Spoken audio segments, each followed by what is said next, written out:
Thank you for that. All right, let's review. First of all, last week,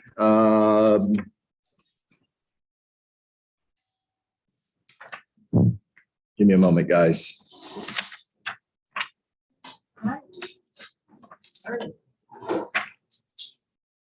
All right, so last week we talked about the MREA lead generation model, page 136. We talked about building a prospecting-based, marketing-enhanced lead generation system that we were going to follow, setting up our database, feeding it every day. That means adding new people to our database every day and communicating with our database in a systematic way in order to create repeat and referral business. That was on Wednesday. Thursday, we talked about time blocking our lead generation time. We shared that it's the number one thing we do every day until our number one thing is done. Everything else is a distraction. That was on pages 73 through 81 on Shift. We also talked about my 11-step daily lead generation plan. That's not in a book anywhere. If you didn't write it down last week, just watch the recording. Thank you, Mr. Topo. You're my favorite.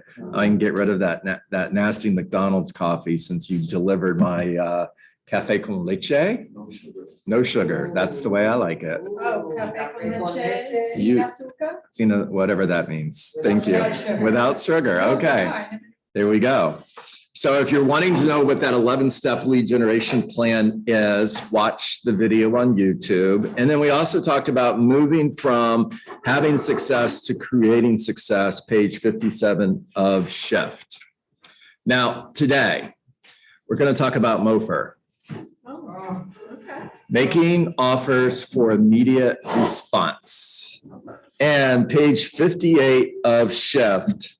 The first principle of Shift, the first principle of lead generation messaging is that your message must match the market. Now, the market is the state of the real estate market. The market can also be the group that you're communicating with.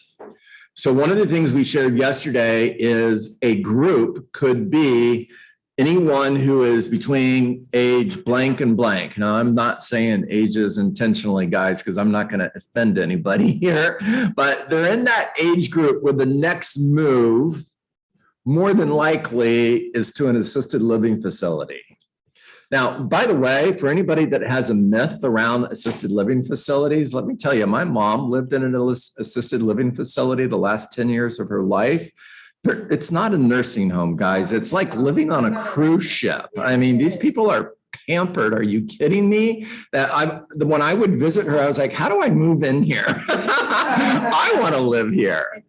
Yeah, absolutely. So, I mean, I'm 59 years old. If I live to be whatever, maybe I'll end up living on that cruise ship one day.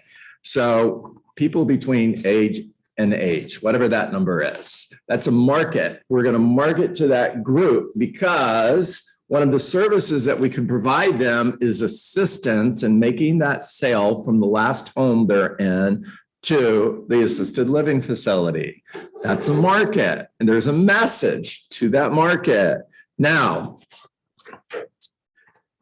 Gary goes on to say on pages 60 and 61, first of all, let me go back to page 58 because I got so excited. I'm not sure I even shared everything that I want to share with you. Here's what Gary says, starting in the middle of the page, under your message matters.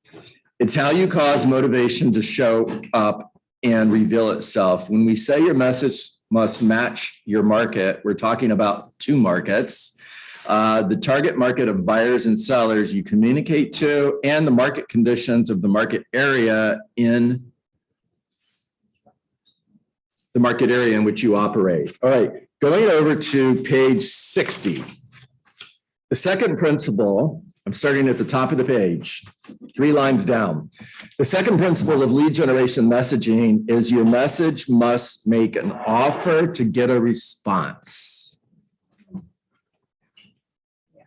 Your message must make an offer to getting a response. So if you're leaving a voicemail, what would cause somebody to want to call you back? If you're sending a text message, What would cause somebody to want to reach back out to you? If it's a mailer that you're sending to their home, you're mailing the entire neighborhood, a golden letter, for example, what's the MOFR, make an offer for immediate response, that would cause somebody to want to reach back to you?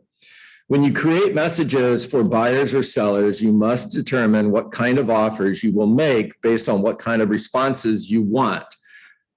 This theory is called offer response messaging. Bottom of the page. You have direct offers, you have indirect offers. Now, here's the difference. A direct offer is exactly that. It is an offer designed to get an immediate response from someone who wants to buy or sell with you now. An indirect offer is still an offer that seeks an immediate response, but not directly for using your services or helping them buy or sell. It is an offer to get something else from you. Thus, it is called an indirect offer, which puts you into a relationship with them and opens the door to possibly doing business with you in the future. Now, if you're following along, I want you to drop down to the middle of the page. It's the second paragraph. Here he goes on to say, direct offers seek to generate immediate responses to buy or sell, and indirect offers seek to generate immediate responses for something from you other than buy or sell. One is a path to immediate business, and one is a path to immediate services that might lead to future business. One takes a direct route to doing business, and the other an indirect route. Thus, the labels direct and indirect. Regardless of which offer you make, you always want people to respond now. To do this, you must practice the simple concept of MOFR, M-O-F-I-R, make offer for immediate response. Now, whenever we're having these conversations, I want to go to the flip chart and start drawing pictures. And here's the picture. Here's how I see this. Let's see. Get that where you guys can see it. Okay, cool. All right. The conversation is making offers for immediate response. And I'm looking to make direct offers for right now business. And that means I'm looking for somebody who wants to buy or sell, and they go into my pipeline. I'm also making indirect offers. And my goal in making indirect offers is to build my database for future business. And when I reach out, who am I making offers to? Well, I have this giant group out here called Habit Mets. Now, a habit met can include, for sell by owner, it can include an expired listing. It includes everybody in the neighborhood that I'm circle prospecting to. And I can make direct offers and indirect offers to habit mets. Now, a direct offer to a habit met is looking to create opportunity in my pipeline right now. In other words, if I'm advertising a property that I have for sale, if I'm sending out a just listed postcard to a neighborhood on a property that just listed in a corresponding neighborhood, the direct offer is 123 Main Street is for sale. It's 4 bedrooms, 3 baths, has a pool, asking price is $750,000. Do you want to buy it? Yes, I do. Direct offer. They contact me. I convert it to an appointment in the office, and it's opportunity. It's a direct offer. Indirect offer to that habit met group. The market is really hot. We have buyers that are looking for great homes like yours, and there's nothing for sale. Just out of curiosity, who do you know that might be thinking of selling their home now or in the next 6 months? Now, that indirect offer to this haven't met group, let's see, do I have another color? Green. This indirect offer to this haven't met group, it can create right now opportunity. In other words, somebody could call you back. I got your letter. So glad you sent it to me because I'm thinking about selling my home. Awesome. That's exactly why we should get together. Are you available tomorrow at 4 or would 5 be better for you? 5 works. Cool. I got an appointment. They're in my pipeline. It's right now business. Or that indirect offer to the haven't met could lead to building my database. In other words, I'm not looking to sell my home right now. I don't know of anybody looking to sell their home right now. And I'd love to be added to that friends and family group that you were telling me about. I would love to get additional information from you on the real estate market. One of the things that you offered was a market evaluation on my home. I would love to see that. How do I get that from you? Well, I need to capture their contact information. So I need name, phone number, mailing address, email address, and then I'm going to put all that information where? In my database. So an indirect offer to haven't met has created future opportunity that now lives in my database. One second, Mike. Now I can make direct offers. It's going to get really messy to my database. I can make direct offers to my sphere of influence and to my past clients. I can also make indirect offers to my database that lead to immediate opportunity. Now, if you can make sense of this mess, good for you. But this is how I think. When somebody's having a conversation with me about lead generation, and the conversation is, John, let's talk about MOFers. Let's talk about making offers for immediate response, direct and indirect, to our haven't mets and to our mets. I'm going to start drawing pictures, and this is what it's going to look like. Okay, Michael, talk to me. What time frame do you consider pipeline business versus, nurture business? Yeah.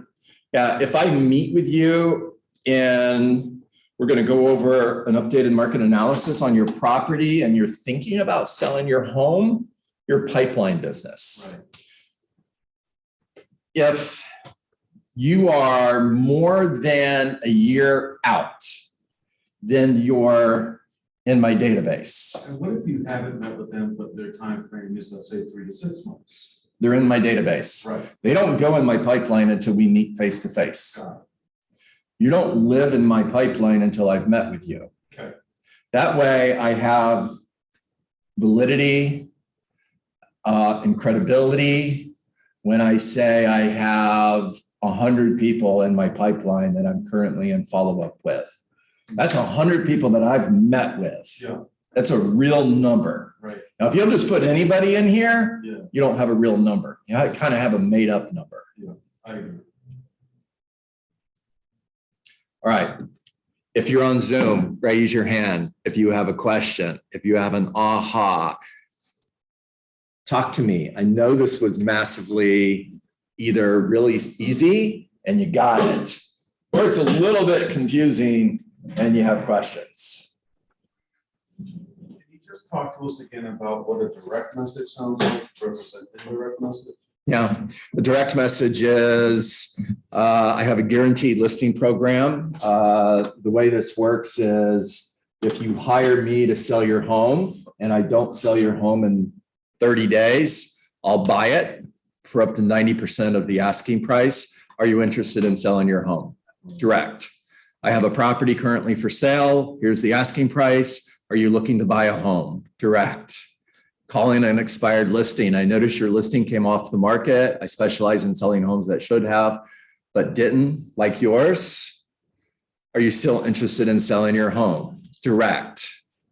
Indirect.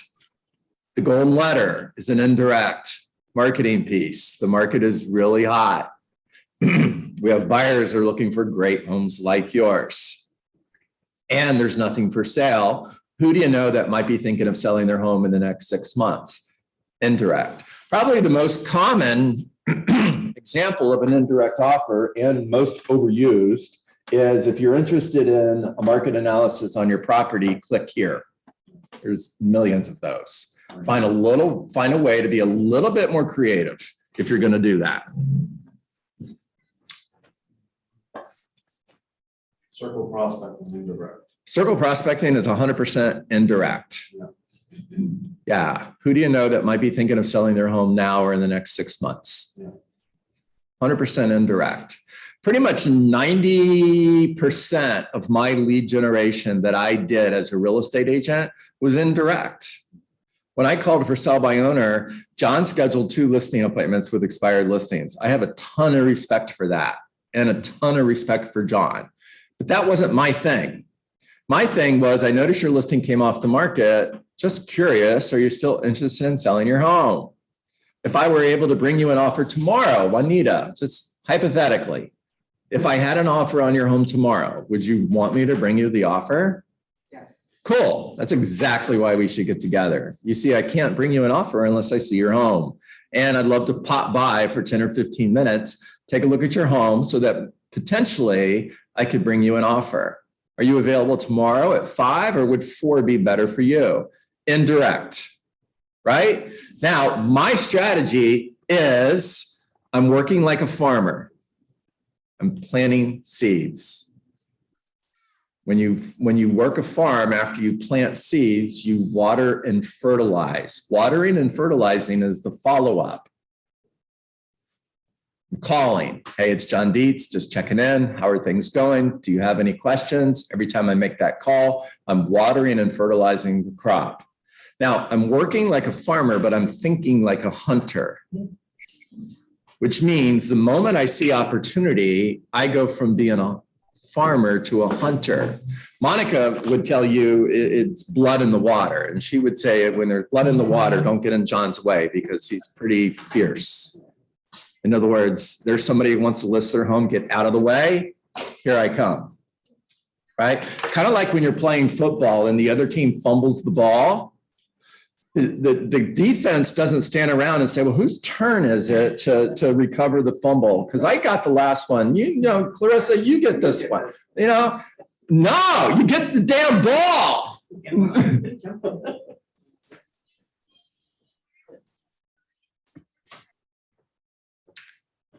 That's a great line. Working like a farmer, thinking like a hunter. Well, credit to Gary Ubaldini, right? You're going to learn a lot of things about me. And one of the things you'll learn is I'm really transparent. I don't claim to be super intelligent. I copy really well. And I'm literally standing on the shoulders of giants. Any success that I've had in life, I'll tell you who's responsible for it. And none of it is me. It's true. Now, I may be the one doing the work, Diane, but I learned it from somebody else. I didn't invent any of this stuff. Read Rainmaker. It's a total hack from every other book that I've ever read.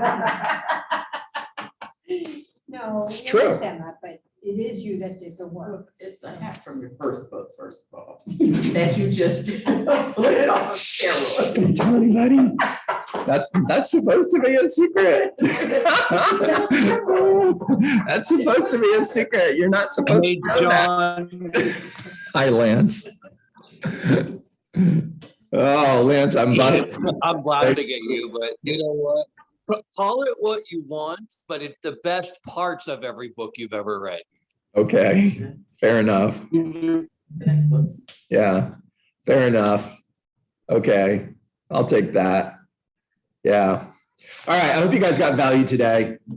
If you look at today's video and then you look at the video from yesterday and you go back and you watch the video from Thursday, and maybe start with Thursday, right? And then watch Monday's video and then today's. There's 3 videos that go right in line. Put those 3 together and you'll have the beginning of creating a lead generation model that will generate massive results for you. Time on task over time leads to mastery. All right, time to get to work. I'll time do I have? 9:26. Good, we have time for this today. So what is work? Work is 20 conversations, not 19, not 18, not 17. If I have 17 conversations and I stop because it's close enough, I didn't have the 18th conversation, which could have been $1 million listing that I didn't get because I didn't have the conversation. Make care calls, not sale calls. Always lead with gratitude. Always bring value to every conversation.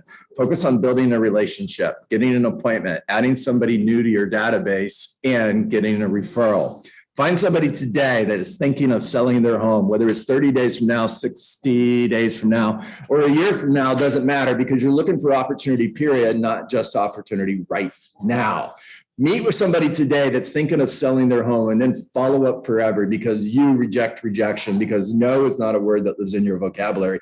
No simply means not yet. Remember that people will never change their mind, but they will make a new decision based on new information. And when you follow up forever, you're creating emotional proximity, which simply means I'm going to hire the person who's closest to me when I get serious about selling my home. And when Michael follows up with me forever and he creates emotional proximity, and I make a new decision based on new information, that new decision will be to Hire me. all right, guys, you realize every single word of that is a script. You understand that, right? And if I can memorize that, then you can. And you can memorize anything. So when I hear it's too hard,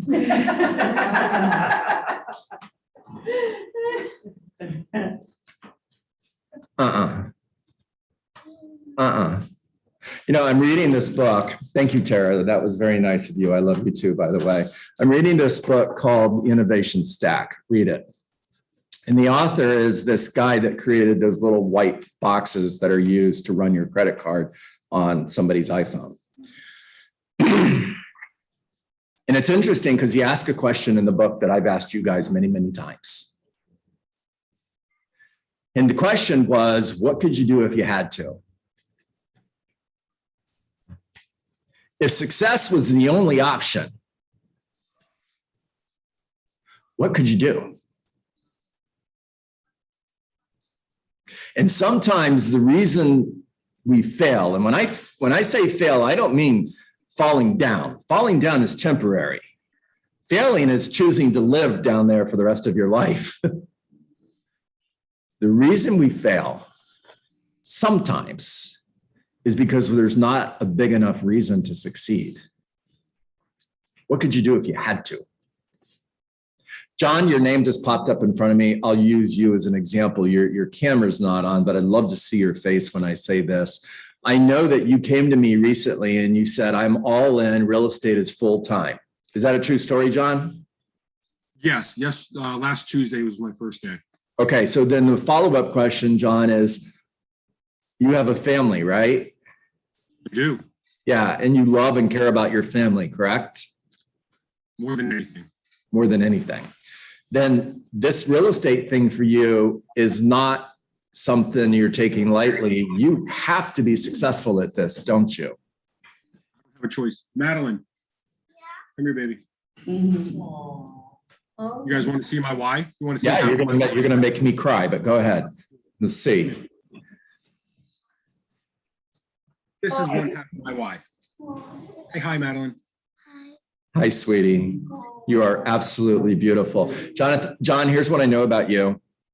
Michael's going to agree with me. Shirley's going to agree with me. Diane's going to agree with me. We're all going to agree. You are going Here's to the other half.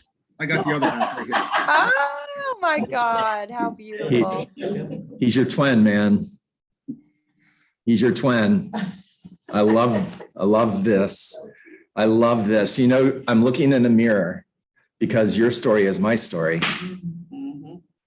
20 years ago, when my children were 5 years old and 6 months old, I dumped corporate and went all in real estate.